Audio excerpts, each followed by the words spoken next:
Provavelmente o Pica-Pau é o desenho mais brasileiro de todos. Ele reprisou tanto na TV que os seus trejeitos, frases e episódios marcaram gerações. Porém, poucas pessoas sabem a verdadeira história da sua criação. Então, lá fui eu pesquisar e achei coisas incríveis. Segunda Guerra Mundial, Walt Disney, mensagens subliminares e muitos, mas muitos memes. Vem comigo que hoje eu vou te mostrar a história inteira do Pica-Pau para a gente entender por que ele é um desenho tão incrível. Guess who?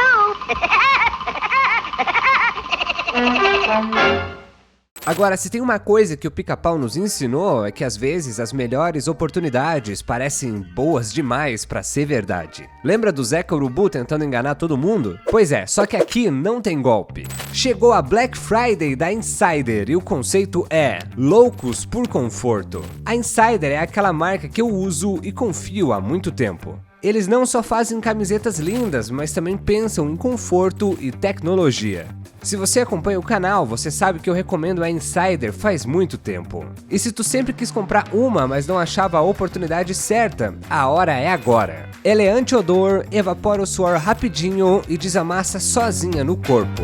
É só vestir e pronto, ela já se adapta a você. Só a Tech T-shirt da Insider tem garantia de 2 anos contra o desbotamento. E o melhor de tudo, durante essa Black Friday você consegue até 40% de desconto. Com o meu cupom especial somado aos descontos do site, é o momento perfeito para você garantir a sua. Acesse pelo link da descrição que o desconto já vai automaticamente pro carrinho. Loucura mesmo seria perder essa oportunidade. Não fique de fora, vem ser louco por conforto com a Insider.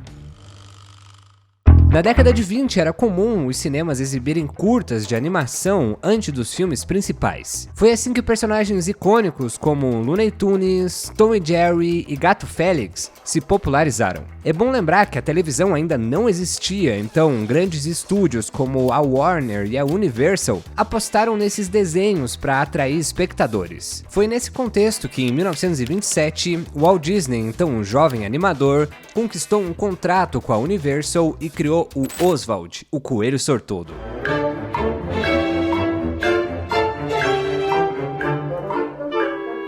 Esse personagem fez um grande sucesso e parecia que Disney estava destinado a se tornar uma figura de destaque na animação. Lembrando que era 1927, ou seja, quase 100 anos atrás. Disney era conhecido por sua busca incansável pela qualidade, o que tornava suas produções caras e demoradas. Em 1928, a Universal, incomodada com os altos custos do Oswald, fez um ultimato. Ele deveria reduzir os gastos ou seria dispensado. Determinado a não comprometer a sua visão artística, Disney deixou a Universal e partiu para criar o seu próprio caminho, resultando mais tarde na criação do Mickey Mouse e do maior império da animação mundial. A Universal então precisava de um novo animador que mantivesse o Oswald vivo e ao mesmo tempo reduzisse os custos. Foi aí que entrou em cena o Walter Lantz, um talentoso e jovem animador especialista em produções econômicas. Lantz havia começado modestamente trabalhando em jornais e depois em um estúdio de animação de Nova York que empregava um método de produção mais barato e rápido. Walter adotava uma produção econômica e eficiente para os seus desenhos. Ele criava o esboço principal e cada membro da equipe era responsável por uma parte específica. Os cenários de fundo eram sempre os mesmos e estáticos,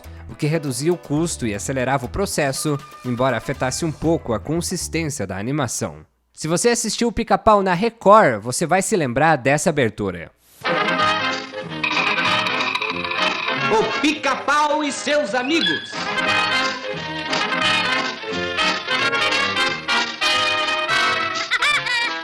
Uma distribuição MCA. Versão brasileira BKS. Me desculpe. Apresento meu chefe, Walter Lantz. Gostei do tombo, Pica-Pau. Alô, pessoal. Estou alegre em estar com vocês. O Pica-Pau e sua turma têm um monte de coisas gozadas para vocês. Vocês terão muitos desenhos. Mas isso não é tudo. Ele promete uma apresentação especial. Haverá muito riso e diversão. Graças à sua experiência com esse estilo de produção, Lentz foi contratado pela Universal para dar continuidade aos desenhos do Oswald. Lentz sabia que o seu futuro na Universal era breve e que o caminho natural era criar o seu próprio estúdio. Só que o Lentz não tinha nenhum personagem da sua autoria. Então, numa ideia bem ousada, durante uma conversa com executivos da Universal, ele apostou em um jogo de pôquer com o então presidente da Universal os direitos do Oswald e acabou vencendo. Ele conseguiu manter o personagem relevante por um tempo, mas ao longo dos anos, o sucesso do Oswald começou a decair, especialmente com a ascensão do Mickey Mouse. Em 1935, Lentz se tornou um produtor independente, fornecendo desenhos animados para a Universal em vez de supervisionar o departamento de animação. Decidido a criar seu próprio sucesso, Lentz começou a testar outros personagens e apostou em diversas ideias, de cachorros até macacos, até que um deles finalmente chamou a atenção: o Andy Panda.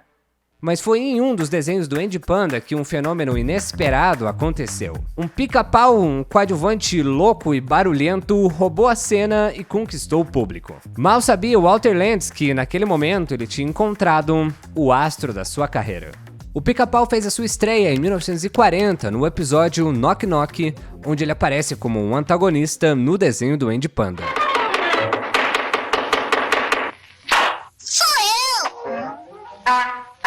Com uma risada marcante e uma personalidade enérgica, o personagem imediatamente chamou a atenção do público. Falando em risada, ela não foi criada especificamente para o Pica-Pau. Quando os artistas da Warner Brothers ainda estavam decidindo como Pernalonga seria, o coelho estava muito longe do que a gente conhece hoje. Como o desenho havia mudado muito da sua concepção original, o dublador Mel Blanc sentiu que era hora de criar uma nova voz para o personagem. Ou seja, a risada estrondosa que ele havia criado para o Pernalonga não servia mais.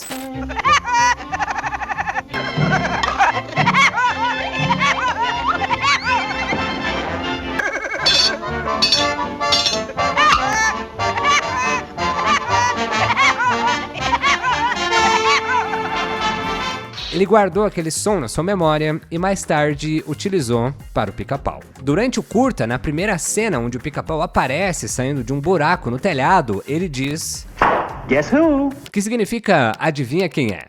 Essa frase se tornaria clássica e seria usada em todas as aberturas dos próximos curtas do Pica-Pau. Quando eu era criança, eu sempre achei que ele falava "pessoal". Não parece que ele fala isso? Tá, mas como é que essa ideia surgiu? Imagine a noite de núpcias de um casal em um chalé isolado, quando um visitante inesperado decide roubar a cena. Um pica-pau barulhento que, sem parar, bica o telhado a noite toda. Esse era o cenário da história que circulou sobre como Walter Lentz teria tido a ideia de criar o famoso pica-pau. Segundo essa versão, a ave causou uma verdadeira confusão, abrindo buracos no telhado e deixando a chuva entrar, estragando um momento especial do casal. Foi então que a esposa de Lentz teria sugerido que ele criasse um personagem inspirado no pássaro para os seus desenhos animados. Essa história é ótima e também é mentira, isso nunca aconteceu. Na verdade, o Lentz e a sua esposa só se casaram em 1941, quando o Pica-Pau já estava fazendo sucesso nas telonas. Quando eu assistia Pica-Pau, eu ficava pensando o que era aquele nome que eu nem sabia falar direito, Woody Woodpecker, que tinha no começo dos desenhos. Só anos mais tarde eu fui entender que o Woodpecker é pica-pau em inglês e o Woody é o nome do pica-pau.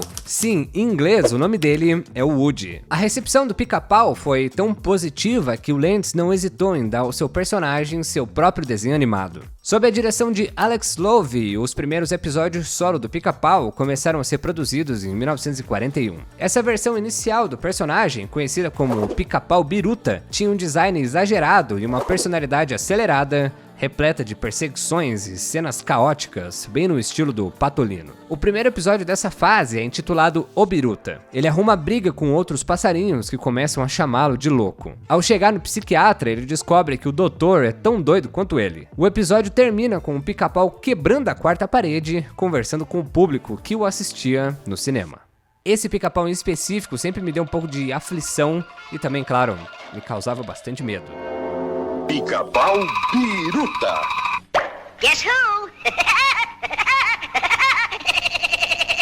Tem também o episódio Matador de Hollywood, onde o Pica-Pau participa de uma tourada. Ele acaba derrotando o touro e no final faz sanduíches com ele. Esse episódio é conhecido por ser um dos primeiros a ter uma morte muito clara. Tem também o Acrobata Maluco, onde o Pica-Pau mete o terror no circo, fazendo todos os animais ficarem doidos. Esse episódio foi indicado ao Oscar de melhor curta animado, mas perdeu para A Face de Führer, um curta do Pato Donald que critica o nazismo.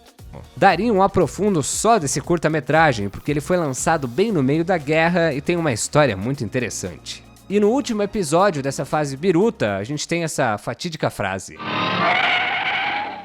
Economize gasolina e pneus. Esta viagem é realmente necessária? Claro que é necessária. Eu sou um diabo necessário.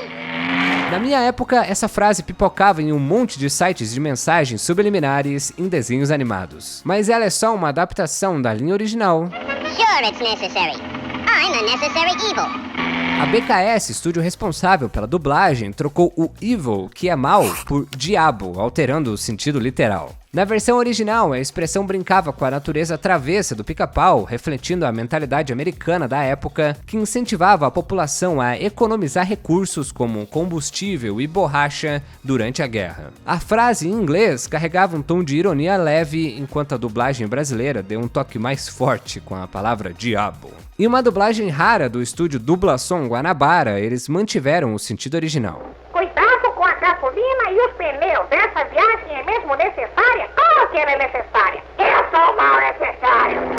Esse episódio faz uma crítica ao sistema de racionamento dos Estados Unidos durante a Segunda Guerra Mundial, onde o governo controlava o consumo de itens essenciais, incluindo gasolina, através de livros de racionamento. Nesse sistema, os cidadãos só podiam comprar certos produtos com cupons específicos. O frentista pede esse livro de racionamento para o Pica-Pau, mas ele faz uma piada entregando um livro infantil sobre o abecedário. E o livro de racionamento? Livro de racionamento? Que livro de racionamento? Então você não sabe? O livro que tem o ABC. Ah, o livro de ABC. Tá aqui. Hã?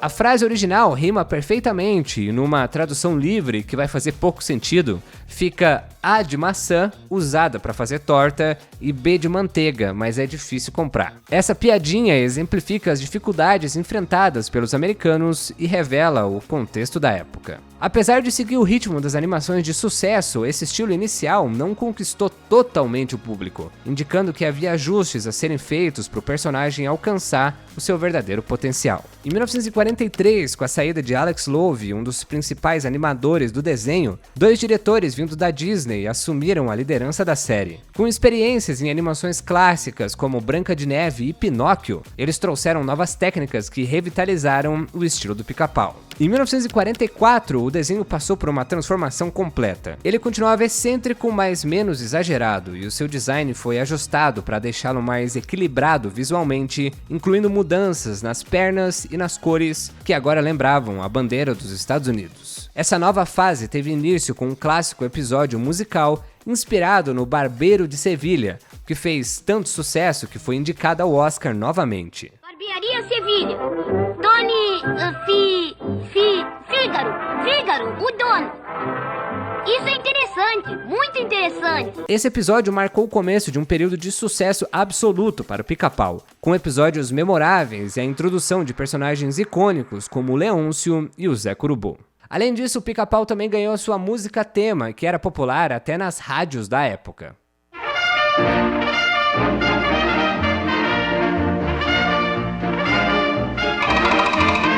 Guess who?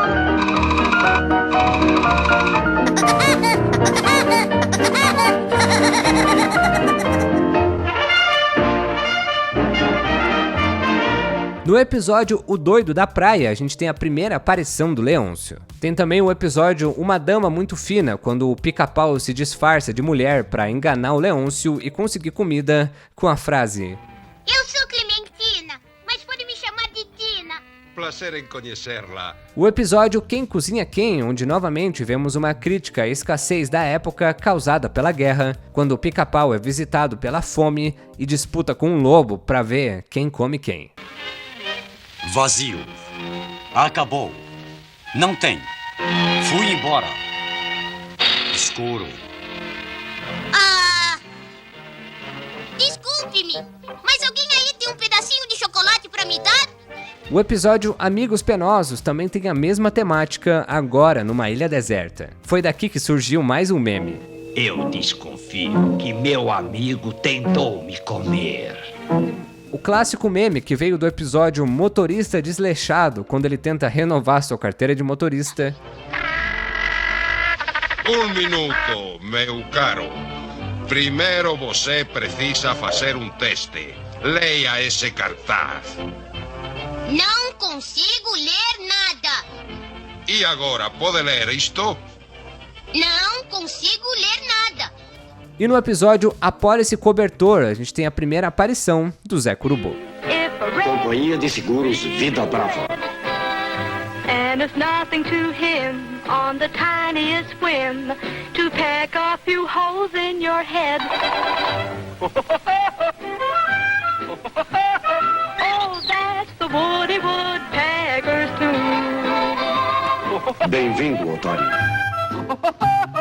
Entre sem bater. Makes the other woodpecker.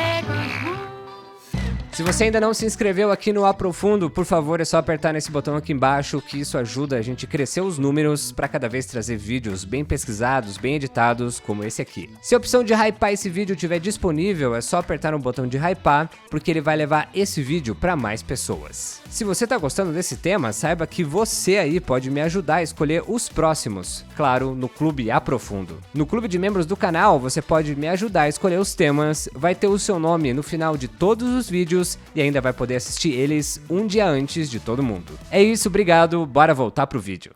Em 1949, o estúdio de Walter Lantz enfrentou problemas sérios com o término de um contrato importante de distribuição nos cinemas, que agora não passava mais curtas animados e focava em produções longas. E uma ação judicial do dublador original do Pica-Pau. O ator processou Walter Lantz por reutilizar suas risadas gravadas, sem permissão e sem pagamento. Esses acontecimentos levaram ao fechamento temporário do estúdio em 1949. No entanto, 2 anos depois, o Lantz conseguiu superar as dificuldades. A televisão estava chegando com tudo e uma nova demanda por desenhos foi criada. A Disney tinha o Mickey, a Warner o Pernalonga, e a Universal, já reconhecendo o Pica-Pau como seu principal personagem, estava ansiosa por novos episódios, garantindo o retorno do pássaro às telas. A terceira fase do Pica-Pau começou em 1951, com a televisão se tornando o principal meio de exibição e agora voltada para crianças. Os desenhos precisavam se adaptar para atender um público mais jovem, com histórias mais leves e menos caóticas. Nesse novo contexto, o Pica-Pau precisou de uma transformação. Ele passou de um causador de problemas para um personagem mais simpático,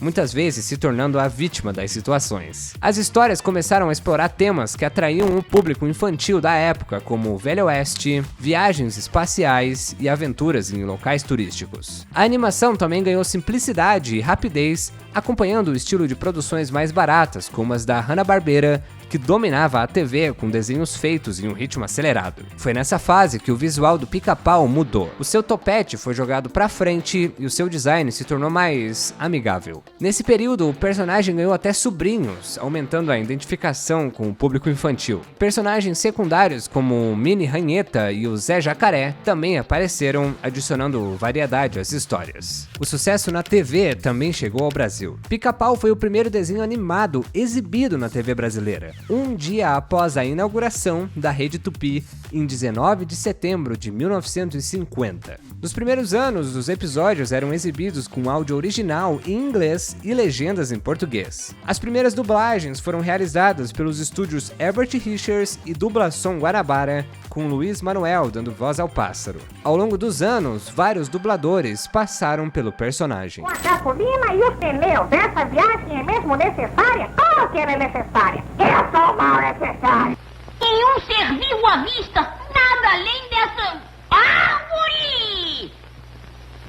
Afinal, comida à vista! Puxa, que resmungão! Que palhaço! Falando com árvores! Ei, tu da minha velha! Eu vou fazer uma brincadeira com ele! Ei, Joe! Meu cachorro quente! Ah, perfeito! Hã? À venda! Ai, que tristeza, Joe! Uma bela noite. Mas sabe o que deixaria ela perfeita? Uma pizza borbulhando. Estrelinha, estrelinha, que eu vejo lá no céu. Eu desejo que me conceda um desejo doce como mel. O Pica-Pau passou tanto na TV que ele se atrelou à cultura pop brasileira, parecendo até uma produção nacional. Ele tinha roteiros muito malucos e piadinhas muito bem colocadas que eram valorizadas e localizadas pela dublagem. E é por isso que ele gerou tantos memes incríveis. ¿Quiere decir el tal de cabelo vermelho? Sí. ¿Y de grande nariz? Sí, sí. ¿Y que faz? Sí, sí, sí. ¿Y que é grande astro da TV? Esse mesmo. Yo no lo conozco, señor.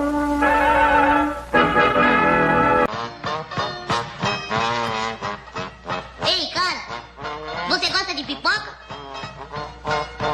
Você falou em pipoca? Aham. Que tipo? Pipoca quente na manteiga. Falou quente e na manteiga? É encoberta de açúcar. Falou coberta de açúcar? Chamando o Dr. Rancho Crutes. Chamando o Dr. Rancho Crutes. Está aí, senhora? E lá vamos nós? Esta não é. E lá vamos nós? Esta também não é. E lá vamos nós? Lá vamos nós? Bem, eu só sei contar até 3. Então lá vão 5. Em todos estes anos nessa indústria vital, esta é a primeira vez que isso me acontece. Se o Pica-Pau tivesse comunicado à polícia, isto nunca teria acontecido.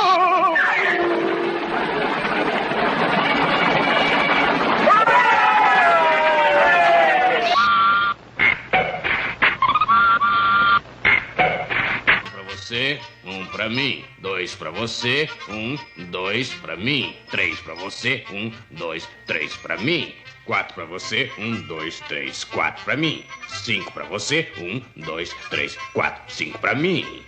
Prontinho, tudo dividido meio a meio.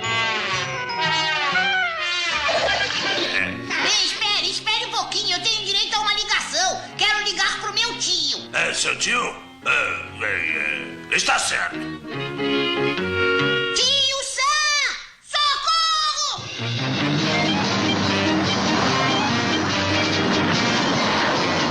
Ei, que dia é hoje? Terça-feira, senhor. Terça-feira? Eu só tomo banho no sábado. Detesto você. Eu gosto de você. E é a última coisa que irá obter. Um momento, anãozinho. Eu já sei o que eu vou pedir. Pois então vamos, fale. Vá pro inferno! Entre 1951 e 1972, diversos episódios foram produzidos para televisão, alternando os lançamentos ao longo dos anos. No entanto, com o tempo, Walter Lantz começou a sentir o peso da idade e o cansaço de manter um estúdio de animação. Então, ele decidiu vender todos os direitos de todos os seus personagens para a Universal Studios, marcando o fim de uma era. Embora Lantz tenha se adaptado bem à televisão, ele continuava a pensar de maneira mais tradicional, produzindo alguns curtas para o cinema, mesmo com o sucesso do Pica-Pau na TV. Personagens como Picolino, Família Urso e Inspetor Willoughby foram criados durante essa fase. O Pica-Pau também aparece bem rapidinho no final do filme Uma Cilada para Roger Rabbit.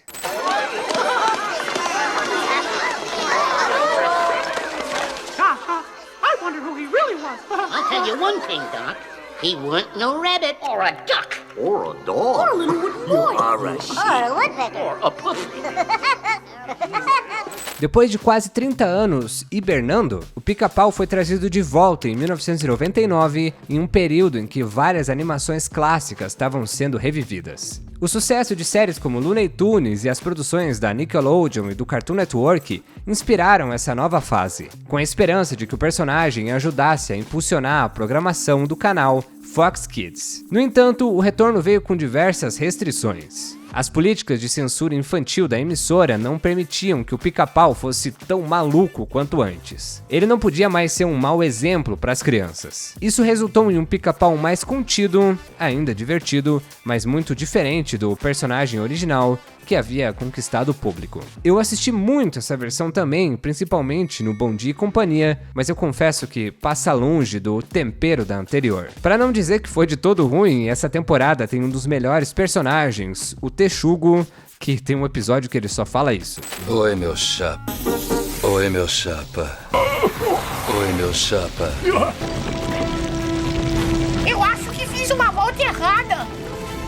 Oi, meu chapa. Para agradar os fãs, a equipe de produção tentou trazer de volta o visual icônico do episódio O Barbeiro de Sevilha, lembrando o período mais amado do personagem. Mas mesmo com esse esforço, um novo Pica-Pau não conseguiu recuperar o mesmo sucesso do passado e foi, eventualmente, cancelado novamente, deixando uma nova geração com uma versão mais suave, mas sem o espírito original. Numa tentativa de revitalizar o Pica-Pau para o público moderno, a Universal lançou um filme live action buscando emular o sucesso de adaptações como o Sonic e o Detetive Pikachu. Infelizmente, o filme não alcançou o resultado esperado por ser muito ruim.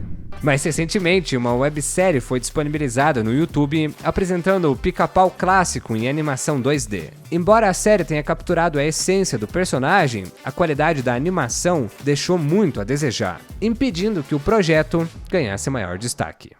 Mas não tem jeito, o Pica-Pau pode ter várias versões novas, boas ou ruins, mas a que vai ficar na nossa memória é aquela versão clássica. É um dos poucos desenhos que tanto os nossos pais quanto os nossos avós assistiam e amavam. E o Pica-Pau fez muito mais sucesso no Brasil do que nos Estados Unidos. Por passar tanto na TV, ele entrou na nossa cultura de uma forma muito natural. O Pica-Pau passou em quase todas as emissoras, mas a minha memória, e eu acho que é de muita gente que tá assistindo, é de assistir ele na Record. De chegar da escola, tirar a mochila e ainda de uniforme tá tomando um café assistindo o Pica-Pau. Assim como a gente fazia com o Chaves e Todo Mundo Odeia o Chris. Por isso que a gente tem tanto carinho por essas produções. Porque além de nos divertir, elas criaram memórias muito boas de tempos muito mais simples.